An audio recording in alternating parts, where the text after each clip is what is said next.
은혜의 찬양 감사드립니다. 이제 성경 말씀을 봉독하겠습니다. 각 가정에서 온라인 생중계 예배로 참여하시는 성도님들께서도 함께 봉독해 주시기 바랍니다. 오늘 우리에게 주시는 하나님의 말씀은 고린도후서 5장 1절에서 10절까지의 말씀입니다. 제가 가지고 있는 성경은 신약 성경 290페이지입니다.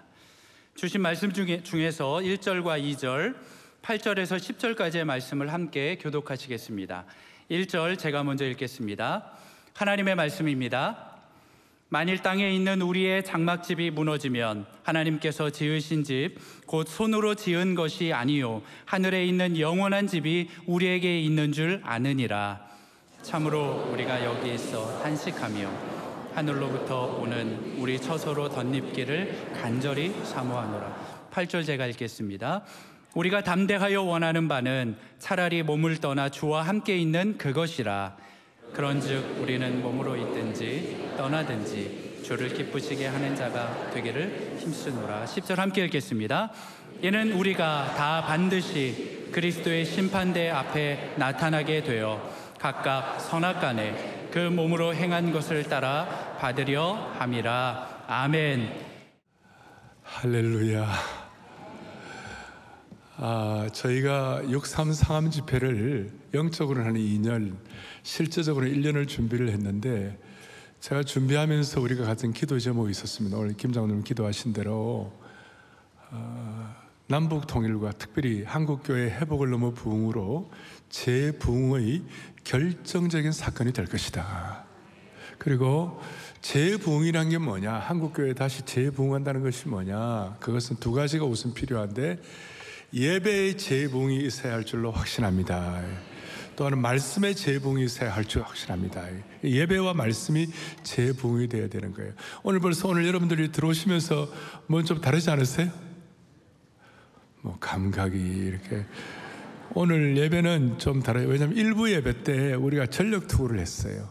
앞 예배 때 하나님 한국 예배를 살려달라고 했잖아요. 그런 마음으로. 그래서 한 1, 2년 동안 제가 간단하게 말씀을 하고 이게 제가 주일 설교를 할 터인데, 여러분의 모든 예배가 거룩한 성공이 일어나기를 바라는 것입니다. 첫 번째, 여러분 예배는요, 예배 드리기 전에 결정되는 거예요. 아주 중요한 거예요. 성공적인 예배는 예배당에 들어오기 전에 이미 결정되는 것이에요. 그러면 예배당에 들어오기 전에 결정된다는 것은 어떤 뜻인가 하면, 반드시 여러분 들어올 때마다 거룩한 기대감을 가지고 들어와야 돼요. 반드시 매주 하나님 거룩한 기대감을 갖고 있습니다. 하나님 오늘 이 거룩한 기대감을 가지고 왔는 줄 주님은 아시는 줄로 믿습니다. 이렇게. 그러면 거룩한 기대감은 구약이나 신약이나 성도들 쭉 보면요, 거룩한 기대감을 갖는 성도들에게 나타난 공통적인 현상에서 그것이 뭐냐면요, 이것입니다. 하나님 거룩한 기대감을 가지고 왔다는 것은, 모인다는 것은 오늘 예배를 통하여 하나님의 음성을 들을 것이라는 기대감을 갖고 모이는 것이에요. 오늘 하나님이 여러분들에게 개인적인 음성을 들려주시기를 원하는 것입니다. 말씀을 통하여. 오늘도 잠시 세상에 내가 밑에서 보면, 옆에서 보면서 기가 막혀요. 너무너무 찬송을, 오늘 마칠 때 또 찬송할 때 찬송을 통하여도 들려주신 말씀이 있을 것이에요. 기도를 통하여 들려주는 말씀이 있을 것이고, 여러분의 헌신을 통하여 주님이 하시는 말씀이 있을 것이고, 성도의 교제를 통하여 주시는 말씀이 있을 거예요. 오늘 마치고 나가면서 우리 선교 컨퍼런스에다가 뭐 여러 가지 하시는 거 쭉 글로벌 강장 나가시면서도 주님께서 내 개인적으로 주시는 음성이 있을 것이에요. 정리합니다. 예배는 예배 들어오기 전에 결정되는 것이다. 반드시 거룩한 기대감을 가지고 들어와야 한다. 거룩한 기대감의 핵심은 오늘도 주님이 나에게 살아계신 하나님의 음성을 들려주실 것이다. 말씀과 기도와 찬양과 헌신과 교제를 통하여. 오늘 이것이 이번 주일 여러분들의 삶의 여정이 되시기를 바랍니다. 자, 오늘 저는 죽음의 신비에 대해서 오늘 좀 중요한 말씀을 나누고자 합니다. 지난 31일 날 긴급 재난 경보 받으셨습니까? 아침 6시 몇 분쯤 됐는데, 저는 그거 할 때 이렇게 상암 집회 종료 모임이 있어가지고, 아침에 목사님들 모임이 있어가지고 아침에 차를 타고 나가는 길이었어요. 또 왔더라고요. 그리고 경보 사이렌도 들으셨어요? 어떤 생각이 드셨어요? 죽은 죽음과 같은 긴급함, 저는 죽음과 같은 긴급함을 몇 번 맞이한 적이 있는데 진짜 어려워지면요 우리가 할 게 없어요. 뭐 사이렌 울려도 갈 데도 없다니까. 그런데 마침 그날 우리 교회 일찍 출근하는 우리 교회 직원들이 그 문자를 보고 우리가 살려면 안아주심의 본당에 내려가야 되겠다, 여기를 내려와야 되겠다, 이제 이런 생각을 하고 그렇게 막 그 마음을 가지고 했대요. 했는데 여러분, 재난이 있고 위기를 당하면 사랑의 교회 본당에 오면 사는 것입니다. 이 내용은 상당히 의미심장한 것이에요. 자, 그런 게 있었고, 또 하나는 제가 빌리그람 이번에 상암 집회 50년 집회하면서 제가 한번 주여, 이 집회가 우리가 애써서 수고하고 헌신하는데 진리가 선포되는 집회가 되게 해달라고. 그래서 제가 개회선을 할 때 진리가 선포되는 이 50주년 기념대회에 기회를 허락하신 살아계신 하나님을 찬양합니다 그랬잖아요. 그래서 그럼 진리가 뭐냐? 참 진리가 뭐냐? 예수 그리스도의 죽음과 부활로 말미암은 구원이 참 진리인 것이에요. 그러니까 죽음과, 예수님의 죽음과 부활. 그래서 이 죽음이라는 것에 관해서 먼저 우리가 갖고 있는 죽음의 문제를 해결해야 예수님께서 죽으신 그 은혜를 깨닫게 되는 것인데, 여한 오늘 이 참된 죽음의 신비에 대한 진리가 여러분들의 것으로 깨달아지기를 바랍니다. 죽음에 대해서 세 가지 자세를 갖고 있어요, 사람들은. 첫 번째, 죽으면 끝이다. 죽으면 다 끝난다. 죽으면 모든 것 끝. 인생은 살아있는 동안이 전부다. 그러니까 뭐 살아있는 동안 내 마음대로 살고, 내 하고 싶은 대로 살고, 캐서라 세라 whatever will be 이래 살고, 내가 하고 싶은 대로 살고, 그냥 그냥 허상 하나 부르면서 죽으면 끝이라니까 막 그냥 알코올이나 탐닉되고 이렇게 죽으면 끝이니까 그래서 사는 거예요. 두 번째는 죽으면 수수께끼이다. 알 수 없다. 죽으면 알 수 없다. 그러니까 염세주의자가 되고 수수께끼 같은 인생을 사는 것이에요. 죽음이 수수께끼라고 생각하는 사람은 그런 어떤 그 수수께끼 같은 인생을 사는 것이에요. 근데 세 번째, 죽음 이후에 반드시 영원한 생명이 있다. 이걸 믿는 사람과 안 믿는 사람은 엄청난 차이가 있는 것이에요. 죽음 이후에 영원한 세계가 있다고 믿는 사람은 사후 대책을 세우고 기백을 갖고 살게 되는 것이에요. 준비된 사람으로 믿음의 용사처럼 살 수가 있는 것이에요. 여러분, 죽음에 관해서는 확실히 아는 거 있잖아요. 여러분들과 제가 100% 아는 거 있어요. 그거 뭐냐면 우리는 100% 다 죽는다. 여기는 예외가 없어요. 우리 하나님은 무시간대의 개념에 있어요. 우리 하나님께는 과거, 현재, 미래에 대한 개념, 그 초월적 초시간대의 개념, 무시간대의 개념에 계시기 때문에 우리가 이 땅에 살아가는 동안 어떤 사람 100살 살고, 어떤 사람 90살 살고, 어떤 사람 60살 살고, 다 50살 이렇게 차이가 30-40년 차이가 있을지 모르지만 하나님 앞에서는 그게 아무것도 아니에요. 하여튼 여러분과 저는 100% 죽습니다. 맞습니까? 그러면 그 이후에 죽음에 대한 대책이 뭐냐고. 사랑하는 형제자매 여러분, 죽음 이후에 대책이 아무것도 없는 사람은 이 땅에 살면서 아무리 똑똑해도, 아무리 대단해도 죽음에 대한 대책이 없는 사람은 대책 없이 매일매일 사는 사람이에요. 죽음 이후에 영원한 세계에 대한 대책이 없는 사람이 어떻게 이 땅에서의 최선의 삶을 살아갈 수가 있겠습니까? 하루는 공자의 제자 자로가, 여러분 잘 아시는 내용이죠. 공자에게 감히 스승님께 죽음에 대해 묻습니다. 죽음이 무엇입니까? 그랬더니 공자가 뭐라고 그랬어요? 야, 이 땅에 삶도 모르는데 죽음 어찌 알겠느냐? 삶도 모르는 죽음 어떻게 알겠느냐? 거기엔 또 나름 또 생각이 있겠지만, 그러나 우리가 명확하게 얘기하면, 여러분 공자같이 사서삼경 너는 대단하지만 그런 거 대학 춘추 얘기 다 있지만 베드로는요 놀라운 얘기를 했어요. 저는 이 공자와 비교해서 베드로서 1장 19절에 제가 지난 주간에 이 말씀을 준비하면서 너무 이게 너무 귀한 말씀이다. 여러분, 공자처럼 베드로가 많이 공부한 것도 아니고, 공자처럼 베드로가 무슨 많은 제자를 거느린 것도 아니에요.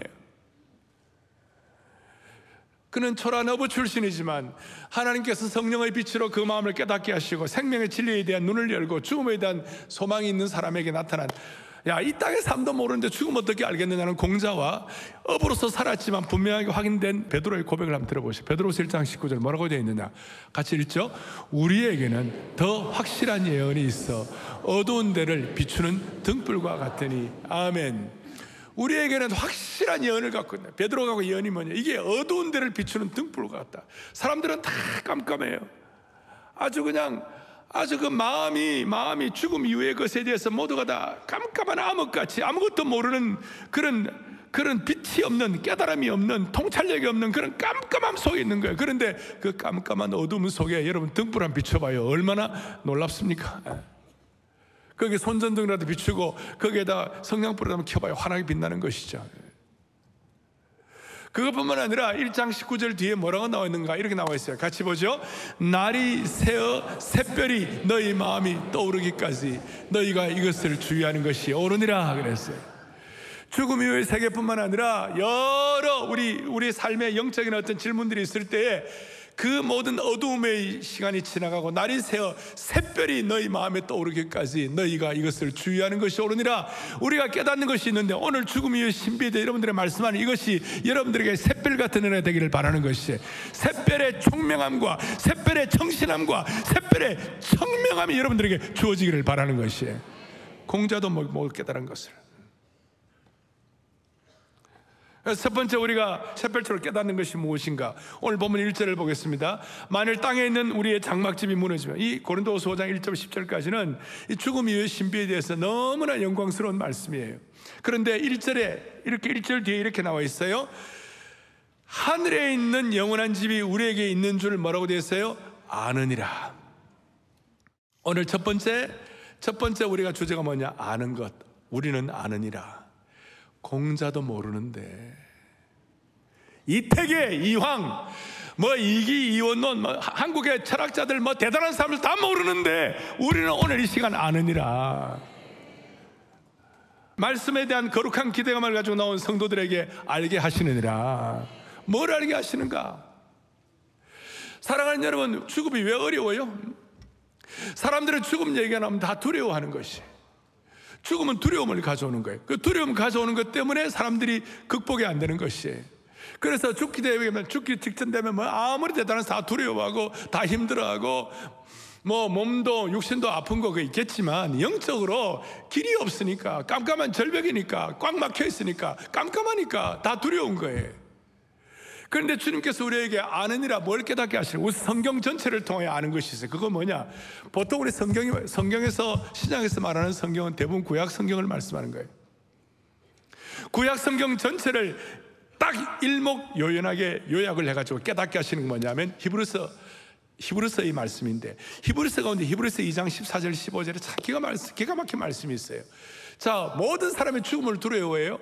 그런데 우리는 왜 죽음을 두려워하지 않을까? 예수 믿는 사람들은, 피의 복음을 가진 사람들은 왜 죽음을 두려워하지 않을까? 그 이유가 뭘까? 히브리서 2장 14절 이와 같이 나와 있어요. 같이 보겠습니다. 이 14절만.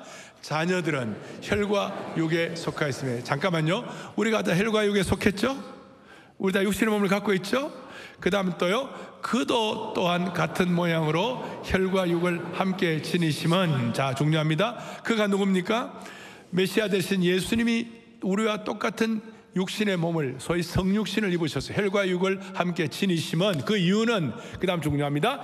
죽음을 통하여 죽음의 세력을 잡은 자 곧 마귀를 멸하시며, 그 다음 또 15절에 같이요, 또 죽기를 무서워함으로 한평생 매여 종노릇하는 모든 자들을 놓아주려 하십니다. 아멘. 너무나 이건 말씀은 처음 보는 분들은 조금 더 깨달아야 되겠지만, 성경을 아는 분들은 딱 마음에 아까 말씀한 대로 샛별같이 깨닫게 하시는 은혜가 있는 것이에요. 무슨 말이냐, 이런 뜻이에요. 보십시다. 예수님이 이 땅에 오신 중요한 이유 중에 하나가 마귀의 세력을 멸하러 오신 것입니다. 마귀가 하는 일은 우리에게 두려움을 주고 상처를 주고 그 다음 영원한 형벌을 갖게 하고 우리를 고통 가운데서 온갖 더러움 속에 살게 하는 것이 마귀의 목표예요. 마귀는 한 생명이라도 더 고통 가운데서 영원한 흑암 가운데로 갖고 가게 하는 것이 마귀의 목표예요. 예수님은 우리에게 선한 목자가 되어가지고 이 땅에 오신 중요한 일은 마귀의 세력을, 이런 잘못된 마귀의 세력을 멸하시기 위하여 고통과 저주와 더러움과 오욕과 수치와 부끄러움과 형벌 속에 있는 우리들을 예수님께서는 오셔가지고 피의 복음을 통하여 용서의 강을 통하여 우리에게 은혜를 주심으로 말미암아 마귀의 세력을 멸하시기 위하여, 그래서 2장 15절 다시 한번 뭐라고 나와 있냐면 이렇게 나와 있어요. 죽기를 무서워함으로 한평생 매여 종노릇하는 자들을 자유케 하시는 것이.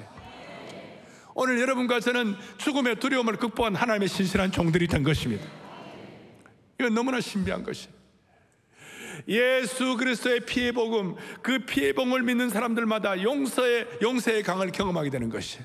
피의 복음을 깨닫는 사람들은 용서의 강, 은혜의 강을 경험하게 되면 우리 뒤를 따라오는 사냥개와 늑대와 마귀 같은 못된 군사들이 우리가 은혜의 강을 지나는 동안에 우리의 냄새를 다 잊어버리고 우리를 추적하지 못하도록 만들어 주시는 것입니다.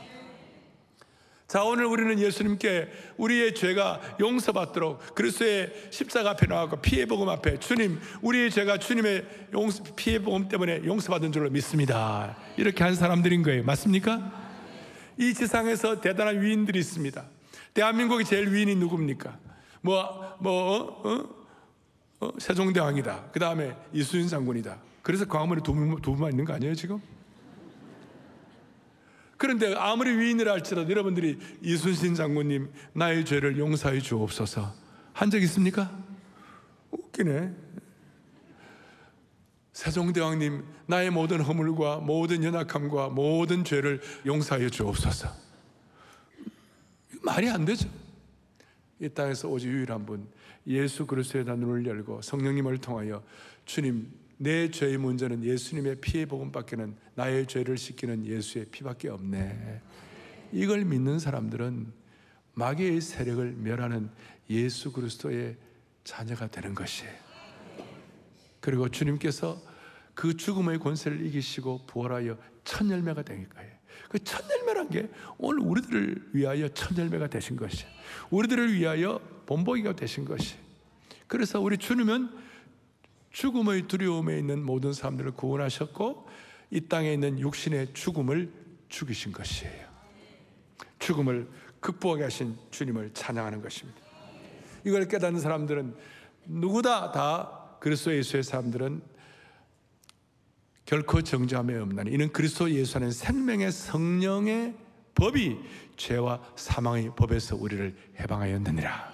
그 법이 뭐냐면 능력으로 해석할 수 있어요. 생명의 성령의 능력이 오늘 제가 말씀드린 죽음을 돌파하는 마귀의 세력을 멸하게 하시는 정말 우리로 하여금 선한 목자 되시는 이 생명의 성령의 능력이 마귀의 죄와 사망의 능력을 압도하였느니라. 극복해 하였느니라.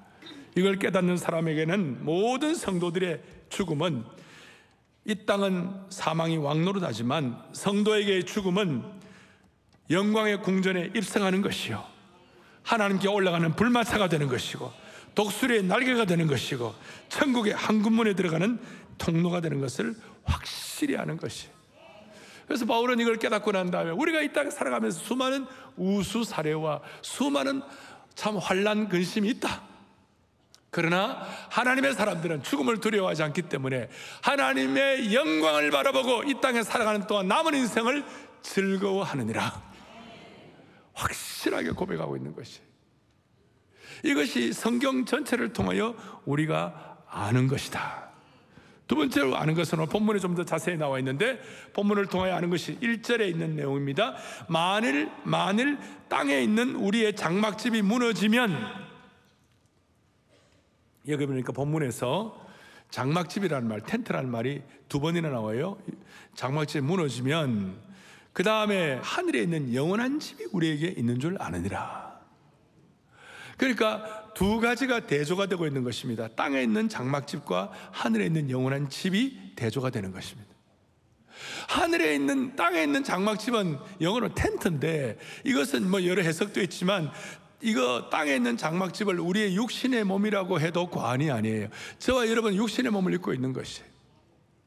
그런데 이 육신의 몸의 특징은 무너지는 것입니다. 낡아가는 것입니다.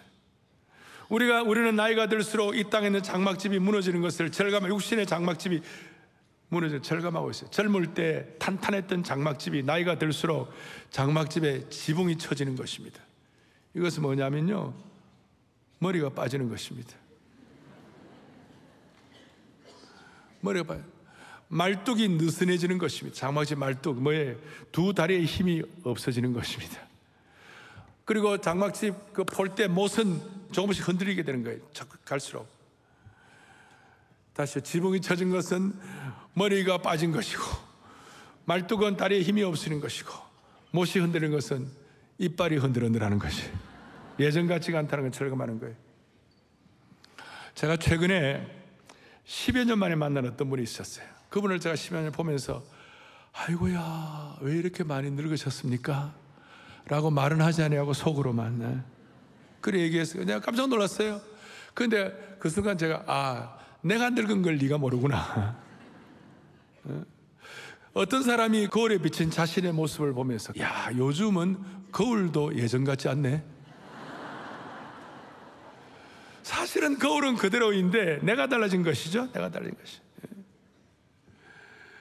땅에 있는 장막집은 무너지고 낡아지는 것이에요.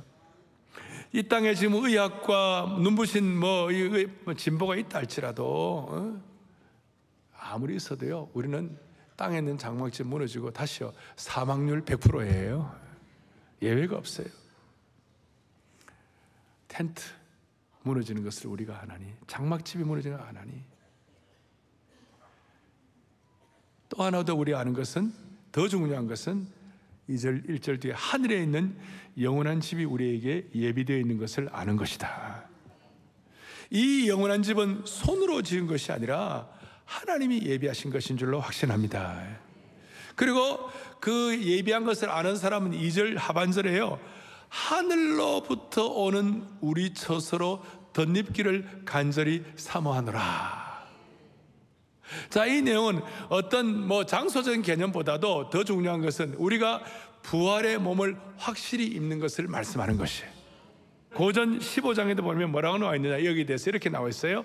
마지막 나팔이 불리는 그 시간에 순식간에 우리 모두가 다 홀연히 변화되리니. 여기에 이제 이렇게 다른 신학적인 여러 내용들은 제가 다 언급하지 않겠습니다. 중요한 것은 하늘에 있는 영원한 집이 우리에게 예비되어 있는 것이고, 우리가 재림의 그 순간 우리의 몸은 예수님처럼 부활의 몸으로 순식간에 변화될 줄로 믿습니다. 자, 그러면 이렇게 아는 사람에게 나타나는 현상이 뭔가? 이렇게 확실히 피의 복음과 마귀의 세력을 멸하시고 죽음의 두려움을 없애시고 장막집과 영원한 집에 대한 주님의 몸을 입는 것을 깨닫고 아는 사람이 나타나는 어떤 실제적인 삶의 현장이 어떤 것인가? 6절이에요. 6절에 뭐라 하냐면 이렇게 나와 있어요. 우리가 항상 어떻게 됐어요? 담대하여. 그러니까 앞으로 오늘 이후로 살아야 될 모든 성도들은 담대해야 돼요. 제 말씀이 아니라 여러분과 저는 담대히 살아야 되는 것이에요. 여러분, 죽음도 두려워하지 않는데 눈에 보이는 게 없지. 우리는 이 땅에 살아가면서 죽음의 신비에 대해서 깨닫고 난 다음에 우리의 마음속에 간절한 기대감을 가지고 있어야 되는 것이 뭐냐면 오늘 바울이 고백한 대로 담대하게 살아야 한다. 이 담대함이 우리 사랑의 교회의 특성이 되기를 바라는 것이에요. 이 담대함이 앞으로 한국교회 성도들이 회복을 넘어 부흥으로의 특성이 되기를 바라는 것이에요. 담대한 용사가 되는 것이에요. 담대함 주님의 용사가 되는 것이에요. 제가 이 담대함을 얘기할 때에 담대함은 용기를 냅시다, 그리고 입술을 꽉 다물고 파이팅, 이게 아니고, 이 정도가 아니고, 영적 기백이 우리의 삶 속에서, 우리의 내면 속에서 맹맥이 흐르고 어떤 경우에도 상록수 신앙을 유지하면서 한결같은 시종일관하는 능력을 갖는 것이 영적인 담대함이라고 말할 수 있는 것이, 어떤 경우에도 흔들림이 없는 거예요. 담대함을 가지고 죽음 이후를 예비하고 주님이 예비하신 처소를 사모하게 되면 이 땅에 있는 것들도 우선순위와 덜 중요한 걸 탁 과감하게 정리할 수 있는 안목도 생기는 것이고, 담대함에 저는 왜 하나님께서 다윗도 실수가 많았는데 왜 그렇게 하나님은 다윗에게 너는 내 마음에 합한 자다, What makes, 무엇이 다윗으로 하여금 너는 내 마음에 합한 자다. 다윗도 부족함도 있고 그런데 왜 그랬을까? 나는 다윗이 가진 놀라운 통찰력 가운데 하나가 뭐냐면, 하나님 아버지, 나는 왕궁에 삽니다. 나는 남대로 궁에 삽니다. 나는 나름대로 대단한 거 다 경험했습니다. 여러분, 다윗처럼 지상의 정복왕이 어디 있어요? 그런데 다윗이 뭐라고 얘기합니까? 내가 왕궁에서 거하는 것보다도 하나님의 집에 문지기로 있는 것이 더 좋습니다. 이건 다윗의 대단한 고백이에요. 쉽게 말하면 이 땅에서의 첫날보다도 천국에서의 한날이 더 낫다는 것이에요. 그래서 우리가 죽음 이후를 두려워하지 않아요. 죽음의 신비를 깨달은 사람들은요, 제가 좀 이런 용어를 써서 죄송한데 앞으로 문지기 신학이라고 그럴 거예요. 문지기 신학을 우리가 가져야 되는 것이에요. 우리는 죽음을 두려워하지 않는 은혜를 깨달은 사람들은 야, 이 땅에서 왕궁에 사는 것보다도 하나님 나라의 문지기로 있는 것 더 낫다. 어떤 장소적 개념을 뛰어넘어 가지고 여러분들의 살아가는 이 땅의 삶의 담대함과 역동성, 하나님 나라 용사로서, 그래서 이런 담대함이 있으면 이 땅에 있는 것들 너무 자고우면하지 아니하고 영적인 용사가 되어가지고 거룩한 홀로 서기가 가능하다 이 말이에요. 좀 누가 상처 주고 좀 이렇고 어렵고 이렇게 있어도 하나님 아버지, 나는 하나님 나라의 문지기 신학을 가진 줄로 믿사오니 이걸 통해서 거룩한 용사가 되게 하여 주시옵시고, 이걸 통해서 주님, 내 사람들에게 너무 영향받지 않고 사건에 너무 영향받지 않고 죽음도 두려워하지 않는 내가 뭘 걱정합니까? 하나님, 내가 믿음에 홀로 서기 있게 하여 주시고 일마다 때마다 믿음 보고 하게 하여 주십시오. 믿음 보고 1.0, 믿음 보고 2.0, 믿음 보고 3.0을 하게 하여 주시옵소서. 여러분, 우리 주위에 있는 가까운 사람도 떠나고 가족도 떠나고 육신의 장막도 약해지고 그럴 때마다 우리가 환경에 얽매여서 우울하고 힘들어하게 살 것인가, 아니면 다윗처럼 문지기 신학을 가지고 용기 있는 홀로서기를 하면서 내 능력과 내 실력으로 사는 것이 아니라 위로부터 부어주시는 은혜를 갖고 빛을 받고 샛별을 경험하고 벌떡벌떡 일어서야 될 줄로 믿는 것이, 이걸 5절에서 보니까 성령으로 보증을 받았다. 우리에게 보증서를 다 써주는, 여기에 대해 성령께서 보증서를 써주시고 도장을 찍어주시고, 그리고 7절에 보니까 무슨 일을 벌어지니까 우리가 믿음으로 행하고 보는 것으로 행하지 않는 삶을 살게 한다. 소위 믿음 보고 하는 삶을 살도록 도와주실 것이다. 장막집이 무너지고 영원한 집을 믿는 사람들은, 죽음의 신비에 대해서 눈을 뜬 사람들은, 순식간에 주님 오실 때 우리가 홀연히 주님의 몸을 입기를 확신하는 사람들은 우리는 담대함을 평생 유지하는 줄로 믿습니다. 담대함의 표현은 다윗처럼 문지기 신학을 가지고 이 땅에서의 수많은 것보다 하늘나라의 차로가 더 낫다 이렇게 생각하고, 그렇게 살 때 매일매일의 삶이 하나님 앞에 믿음의 보고를 하고 살 수 있도록 만들어 주시는 것입니다. 그럴 때 8절에 담대함을 가지고 우리가 담대하여 원하는 바는 차라리 몸을 떠나 주와 함께 있는 그것이라. 주님과 함께 본향 갈 것을 확신하고, 현재는 육체의 몸을 떠날 수는 없지만 그러나 우리가 몸을 떠나 주와 함께 있을 것이라는 담대함 가지고 문지기 신학을 가지고 홀로 서기를 갖고 주님과 함께 있을 걸 우리 기억하면서, 이제 중요한 것은 9절에 우리는 몸으로 있든지 떠나든지 주를 뭐하게 하는 자 되기를 원하노라. 기쁘시게 하는 자. 담대함을 가지고 주님을 기쁘시게, 믿음의 용사로 문지기 신앙을 가지고, 어제 우리 선교 컨퍼런스를 하면서 어제 그런 말씀 나눴잖아요. 남김없이, 후퇴 없이, 후회 없이 살아가는 인생이 되게 하여 주시옵소서. 자, 이런 담담을 가진 사람의 나타난 특징은 9절에 내가 몸으로 있든지 떠나든지 주를 기쁘시게 하는 자가 되기를 힘쓰노라. 죽음의 신비를 깨닫는 사람들은, 죽음을 해결하는 사람은 어떻게든지 이 땅에 살아있는 동안 주님을 기쁘시게 하는 사람 되게 하여 주십시오. 그러면 주님을 기쁘시게 하는 삶이 어떤 것인가? 현장으로 나온 것이 10절이에요. 10절 다 같이 시작. 우리가 반드시 그리스도의 심판대 앞에 각각, 저기 보니까 그 다음에 뒷부분도 같이 계속 시작. 선악간에 그 몸으로 행한 것을 따라. 아멘. 10절에 뭐라? 우리가 다 심판대 앞에 선다. 주님을 기쁘시게 하는 자의 삶이란 것은 심판대 앞에 설 것을 기대하고, 그 심판대 앞에서 우리가 선악간에 우리가 상급을 받을 것이다. 소위 상급 심판에 대한 기대를 가지고 살아가야 한다, 이런 뜻이에요. 우리는 지금 구원을 받느냐 안 받느냐는 심판은 우리가 끝난 사람들이에요.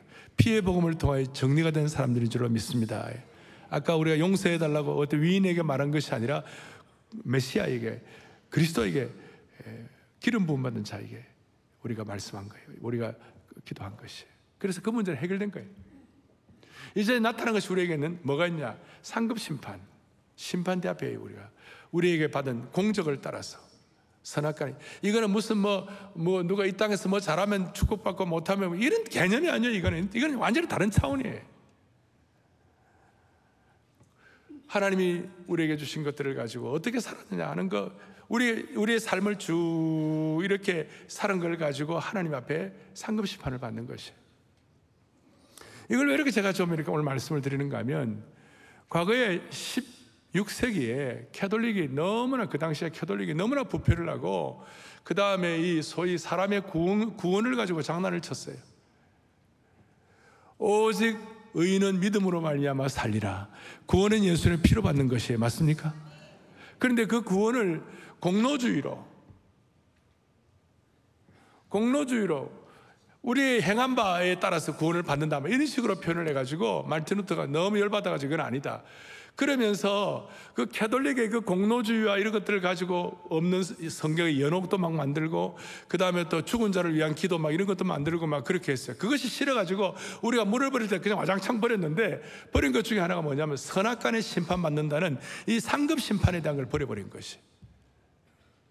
구원받은 자는 상급 심판을 잘 받을 수 있도록 은혜로 준비하는 하나님의 백성이 되는 것이에요. 이게 아주 중요한 것입니다. 그래서 이 상급은 은혜 받은 자에게 나오는 자연스러운 행위가 되어야만 하는 것이에요. 이런 거 있잖아요. 시험 준비를 열심히 최선을 다하여 이렇게 한 사람은 시험 볼 날이 두려워요? 시험 볼 날을 막 기대해요? 저는 그런 거 한 번도 안 해봤습니다. 그런 분도 있을지 모르는데, 정말 시험 준비를 최선을 다해 잘하고 막 그렇게 하면 시험 볼 날을 막 기대하면서 막 그래 해요. 그렇게 하는 거예요. 뭔가를 열심히 준비하면 그날이 와도 두렵지가 않는 것이죠. 그런데 이제 이런 하나님의 기쁘시게 하는 것, 상급 심판, 이런 것들이 좀 늘 마음속에 다짐이 되고 확고하게 좀 뭔가 와닿을 수 있는 뭐가 없을까? 그런 좀 현장을 보고 좀 도전받고 그런 게 없을까? 그게 바로 양화진이에요. 아멘. 양화진 선교사님들 묘에 가면 거기가 상급 심판과 살아온 삶의 선교사님들의 히스토리가 다 들어있는 것이. 그래서 우리 교회 지금 올해도 한 1,500 몇십 명이 선교 나가잖아요. 국내 선교 750명, 단기 선교 한 700원, 그래 거의 1,500명이 해외 선교 700이 넘게 나가는데, 그 나가기 전에, 단기 선교팀들 나가기 전에 양화진 묘소에 가가지고 딱 서 있기만 해도 좀 각오가 되는 것이. 나를 좀 추스려주고, 나를 문지기 신학으로, 나를 그리스도 용사로 믿음의 홀로 서기를 감당할 수 있도록 좀 다짐하게 하는 곳이 양화진 묘역이에요. 거기 가면 몇 분들 제가 좀 해놨는데, 거기 하나님께 영광, Give God the glory 이렇게 해가지고 윌리엄 베월드 2세들 묘지예요. 숭실대학을 만들었던 윌리엄 베월드 선교사님의 자녀들이 주가 거기 있어요. 그 다음 또 나는 웨스트민스터 사원보다 한국 땅에 묻히기를 원하는, 여러분 잘 아시죠? 헐버트. 또 그 다음 그 유명한 만일 내게 줄 수 있는 1000개의 생명이 있다면 나는 조선에 다 바치리라, 루비 캔드리겐. 저런 그 내용들 보면 우리가 마음에 숙연해지잖아요. 근데 양화진에 가서 양화진에만 가고 봐야 되나? 좀 무슨 길이 없나? 그런데 우리가 몇 년 동안 준비를 하면 하나님께서 우리에게 사랑의 동산을 주신 줄로 믿습니다. 저는 이 사랑의 동산을 위하여 기도, 소위 메모리얼 파크인데 양평에 아주 참 괜찮은 지역에 하나님께서 우리에게 주셨어요. 제가 그걸 보고 이건 도대체 하나님 우리에게 왜 주시나? 목사, 앞으로 양평 사랑의 동산은 제2의 양화진 묘가 되어야 하는 것이야. 양화진에는 풀타임 선교사들이 거기 가서 살았다면, 여기 양평에 있는 사랑의 동산은 사랑의 교회 제자훈련 목회 철학을 가지고 한 생애 동안 보냄받은 소명자로서 온전한 예수님의 제자로서의 평생에 달려갈 길을 달린 그런 사람들의 삶의 현장이 되어야만 하는 것이야. 라틴어로 미시오 히스토리아, 미션 히스토리. 선교적 삶을 살았던 곳이 되어야만 하는 곳이야. 그런 깨달음을 주시는 거예요. 그러면서 그 양평 그 사랑의 동산에 대해서, 사랑의 동산은 죽은 자의 고귀한 삶을 통하여 산자의 영혼을 깨우치는 장소가 될 것이다, 이런 깨달음을 주셨어요. 예. 죽은 자의 고귀한 삶을 통하여 산자의 영혼을 깨우는 장소가 될 것이다. 자, 이걸 하면서 제가 깨달은 몇 가지 진리가 있는데, 여러분과 저는 태어난 곳은 다 달라요. 어떤 사람은 지방에 태어나고, 어떤 사람은 서울 태어나고, 조선 팔도에 태어나고, 심지어 우리 교회 교인들 가운데 북한에서 태어난 우리 북사선 식구들이 있어요. 북한 사랑의 선교회. 어떤 사람은 또 해외에서 태어난 분들도 있어요. 태어난 고향은 다 달라요. 그런데 돌아갈 본향은 같아요. 그래서 제가 태어난 고향은 다를지 모르지만 돌아갈 본향은 같다. 시작. 하나님의 자녀들은 고향은 다르지만, 아멘. 그래서 성경은 참 재밌는 게요, 태어난 생일보다도 장례식을 훨씬 더 많이 언급하고 있어요. 오죽하면 장례식 가는 자가 더 지혜로운 자다, 돌아갈 본향에 대해서 깨달음이 있으니까. 성경의 생일은 그 창세기 40장의 바로의 생일과 또 그 복음서에 보면 헤롯의 생일을 잠깐 언급하고 나머지는 다 장례식이에요. 그래서 성경은 묻히는 장소가 중요하다고 생각했어요.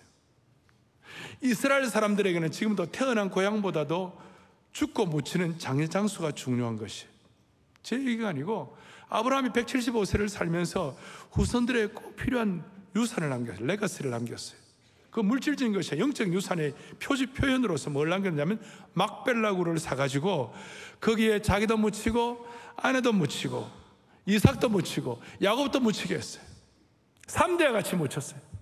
여기는 놀라운 성령이 주시는 음성이 있는 것이에요.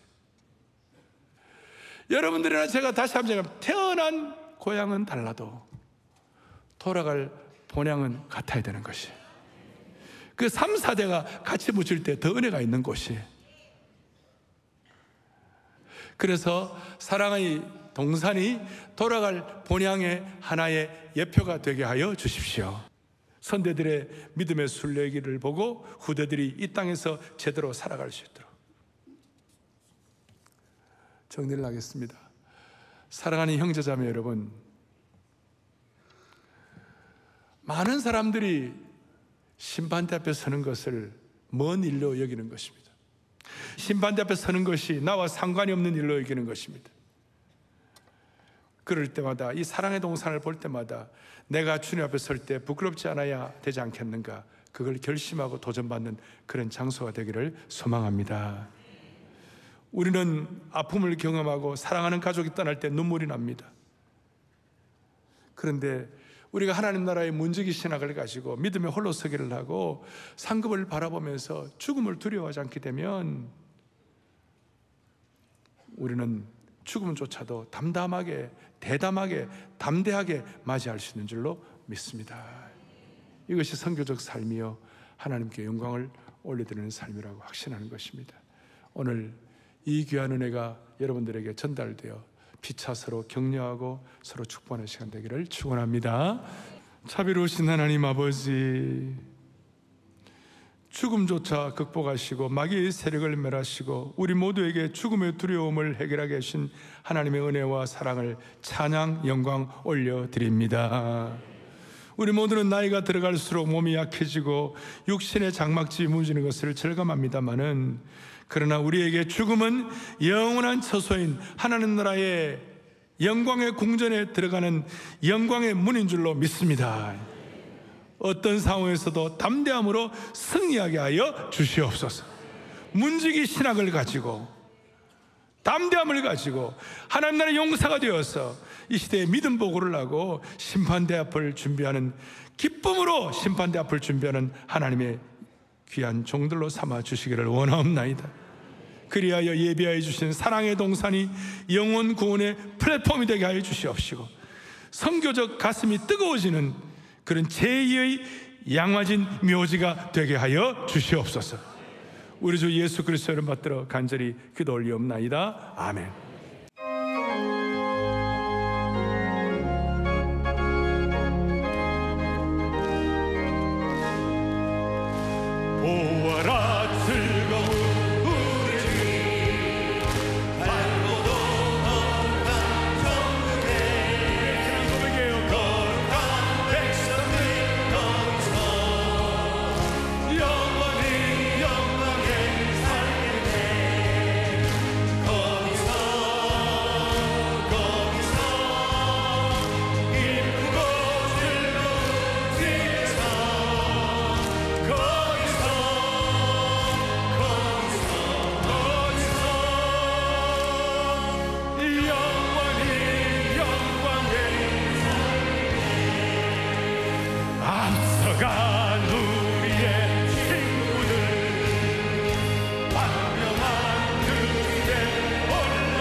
우리 오늘 여기 이부 예배 참석하시는 많이 계시는데 다시요. 고향은 달라도 뭐는 같다? 고향은 같다. 그 마음 가지면 우리가 정말 가슴에 그냥 물밀 듯한 은혜가 오는 거예요. 아시겠죠? 이것 때문에 우리가 영가족이라고 하는 것이, 영적 가족이라는 것이 영원한 가족인 것이에요. 3절 4절 하면서 영원한 가족임을 실감하십시오. 3절 우리를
할렐루야. 잠깐만요. 자, 한 번 더 3절 4절 한 번 더 할 거예요. 마귀는 이 땅에 우리의 고통과 죽음의 형벌을 가져오겠지만 예수님은 이 땅에 오셔가지고 마귀의 세력을 멸하신 것입니다. 그거 믿고 모든 상처와 고통 다 벗어버리고 우리 시험 많이 준비해가지고 시험 볼 날 기다리는 사람처럼 죽음도 즐거이 맞이할 수 있기를 바랍니다. 우린 다 영가족입니다. 영원한 가족이면 두 손 번쩍 듭시다. 다 번쩍 들고 확신하면서 시작. 우리를